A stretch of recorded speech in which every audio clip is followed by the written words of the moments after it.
baddest. And whoever tell you different, they was capping. I know whoever slept on you couldn't manage. That's cause you inside a different type of bag. Hey loves, welcome back to my channel. It's your girl MichelleGabrielle, and today I'm doing another Curlsqueen clip-in install. So I'm just starting off with blow dried hair, and I went ahead and did my braid down routine off camera. This time around, this is the 4a-4b hair texture in the water kinky curly, and this hair texture is also in 18 inches.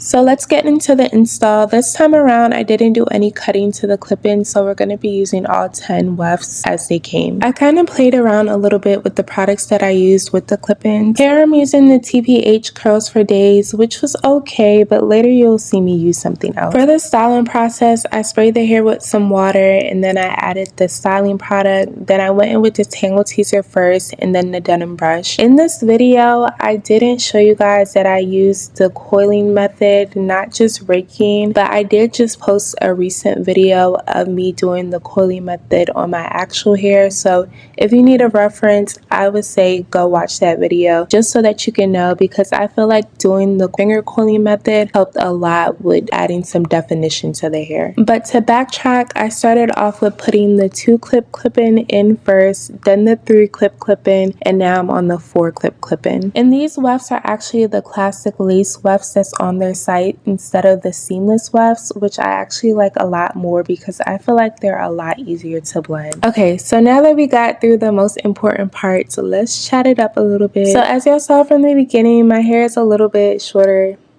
Not a little bit. My hair is a lot shorter than what it is because I finally cut off all my heat damage. And if you've seen my short, you will already know that I cut off the heat damage. But it's been over a year since I cut my hair into that bob, and I've been doing my silk presses throughout the year, and I really loved it. Like, the bob was bobbing. But back to this hair. Next, you guys are going to see me going with the honey curl foaming custard, and then put in the first 5 clip clip-in. I swear, I did not know this was a foaming custard until I just read it off the screen doing this voiceover, because I was so confused why the hair kept foaming up when I didn't put any mousse in it. I didn't even know foaming custards existed. But I would say, besides the mess, I liked it a lot better than the TPH, and it also didn't leave any weird cast or stickiness. Next, I'm going in with the second 5 clip clip-in, and I'm placing that right around the crown of my head. But what I would say is that the placement of these clip-ins can be very much trial or error, and this is the 4 clip clip-in that I'm putting in right now. I did have to go back and place them closer together because once I got to the top, there wasn't any room for the last couple clip-ins. So once I secured the one that I'm clipping in now, I only had a 3 clip clip-in left and 3 2 clip clip-in. But in the video, you're going to see me put in 2 of the 2 clip clip-ins side by side, and then 1 of the 2 clip clip-ins last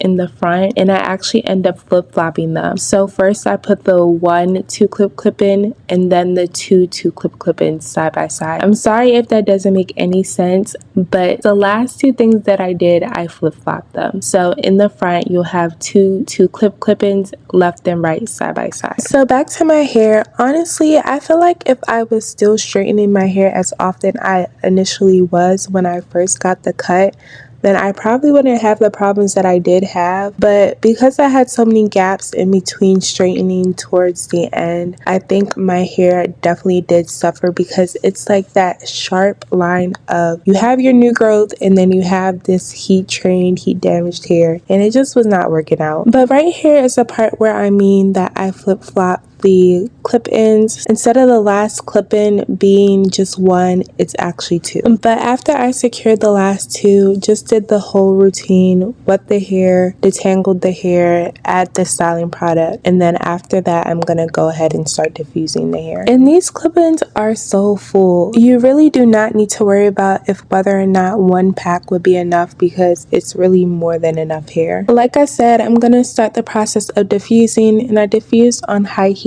high airflow. One thing about this hair, or in particular this curl pattern, is that it's very dense, so diffusing didn't really get a lot done. I really ended up having to wait for the hair to fully dry, and then I was able to work with it a little bit more. In this clip, you're going to see me taking out the braid so I can start the process of blending my real hair with the clip-ins, which did not work out because the hair was still wet, and I also tried to put some curling product on my real hair and that just was a no.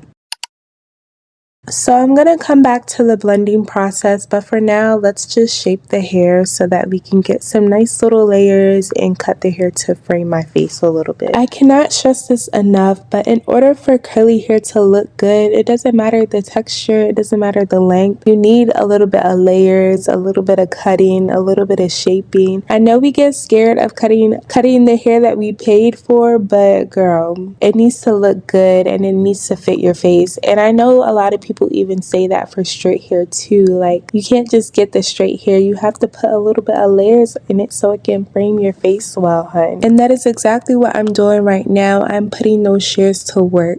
My technique for cutting curly hair is pulling the hair out first and then cutting in a downward angle. I usually look at some inspo pictures on Pinterest so that I can get an idea of how I kind of want the shape to look. But it really is a lot of playing around and taking a little bit of a risk. But I will always recommend cutting a little bit, then cutting a lot, so that you can go back and fix any damage that needs to be done. So once I got to this point, I was pretty much satisfied with the shape. And like I said, the hair was not blending well, so I tried again once the hair was dry.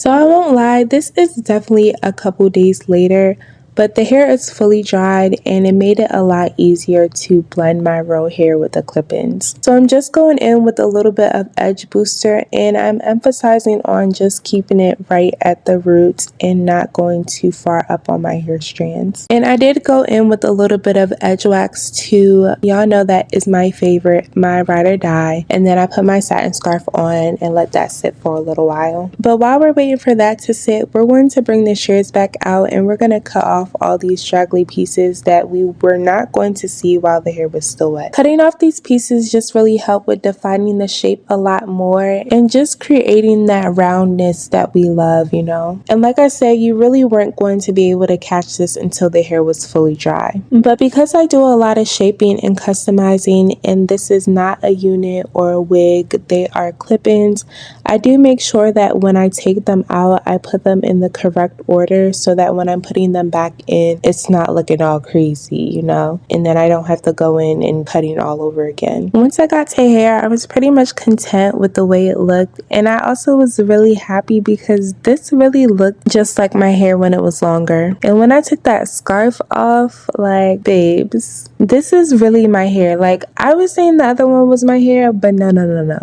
This is really my hair from the scalp. And y'all already know I'm just taking some Eco to swoop the baby hairs, make it cute, keep it cute. The usual. So will I go back to straightening my hair?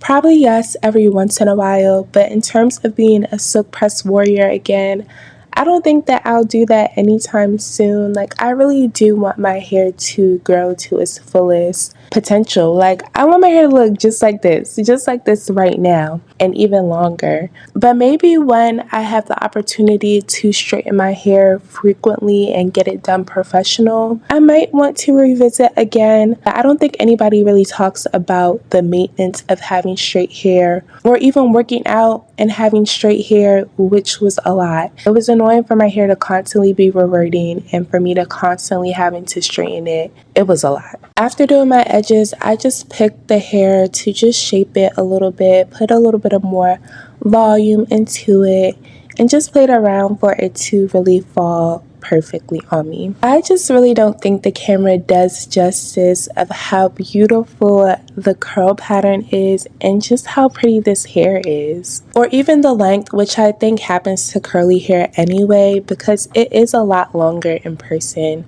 And a lot bigger too. This is truly the end result. Like I said, I love it. It's so cute. The rest of these clips, you're just gonna see me feeling myself and just falling in love. I loved it. It's so pretty and flattering. Just comment any questions that you guys may have that I didn't answer, and I will make sure that I respond.